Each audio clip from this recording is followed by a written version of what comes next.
दोस्तों क्या हाल है, उम्मीद करता हूँ सारे दोस्त खैरियत से होंगे। दोस्तों आज PSL 8 का एक अहम मैच खेला जाएगा। कराची किंग और कोयटा ग्रेडियर के दरमियान ये मैच खेला जाएगा, क्योंकि पाकिस्तानी टाइम के मुताबिक ये शाम 7:30 बजे खेला जाएगा। कराची नेशनल स्टेडियम पे ही खेला जाएगा। अगर आप मेरे चैनल पे नए हो तो इस वीडियो को लाइक और चैनल को सब्सक्राइब करना।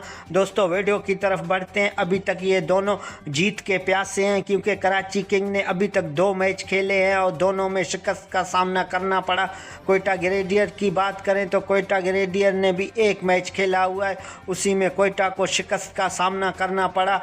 इन दोनों टीमों में से जो आज अपने आसार पे काबू रखेगा वही सुरखरू होकर निकलेगा कराची नेशनल स्टेडियम से, क्योंकि दोनों ही प्यासे हैं। और देखते हैं आज कौन अपना प्यास बुझाता है जीत के साथ, कराची किंग या कोयटा ग्रेडियर। और दोस्तों कमेंट बॉक्स में आप राय का इजहार करना, इन दोनों टीमों में से आपका फेवरेट कौन सा है।